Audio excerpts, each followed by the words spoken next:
Chris, we're making a video here to show you what I think is the best way to get rid of the wiggly bar situation that you've shown us.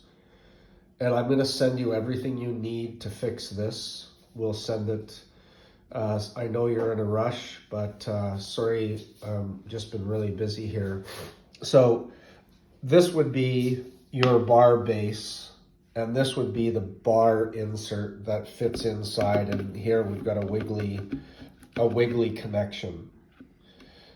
So I'm going to send you, this is fiberglass, like 4-ounce fiberglass.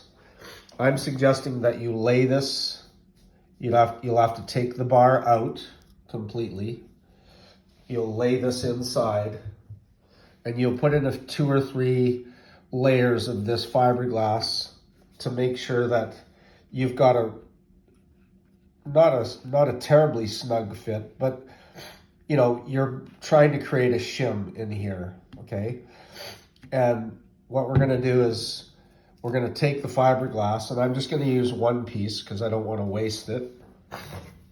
I'm gonna pass this over to Liz so she can show you what we're gonna do.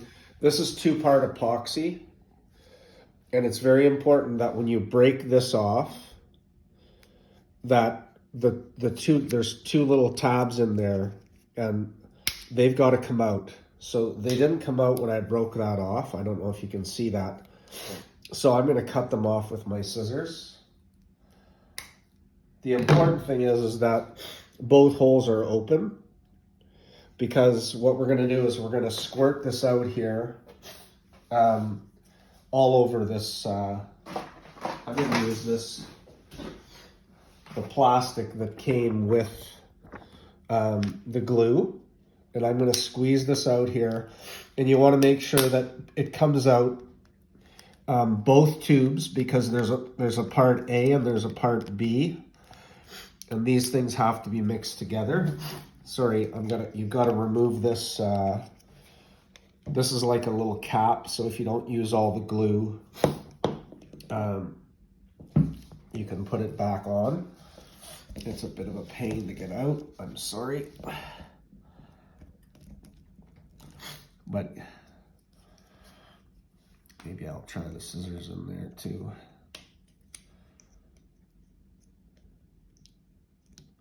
Bear with me, I'm sorry.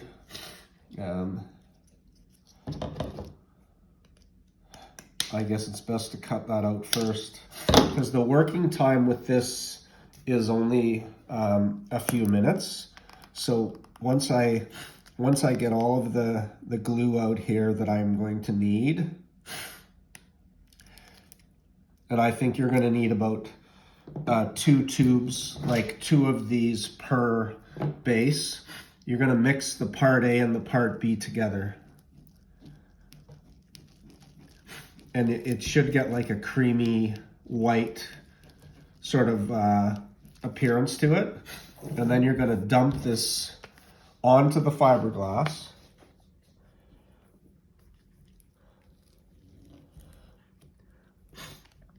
and spread it out with the stir stick.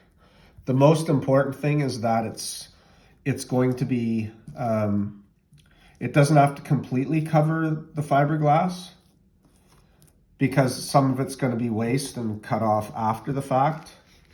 But then you're going to lay this inside your bases,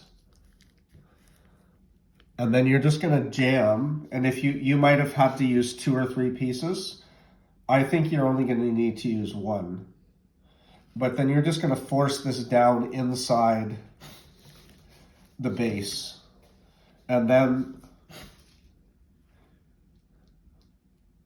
I don't know if you want to try and jam the excess down inside like that, but after this dries, it'll be easy to cut.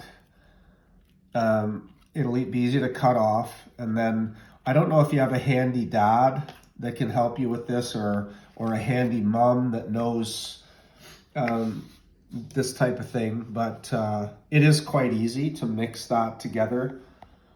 And I think the important thing would be that if you want to reinsert your bolts and put the nuts on, you have to make sure the holes are lined up. So you might want to make a magic marker line as to where your bolts are. The thing is, once this is set, it's not going to move. It's not going to be wiggly anymore. And I think that's going to achieve the objective that you want.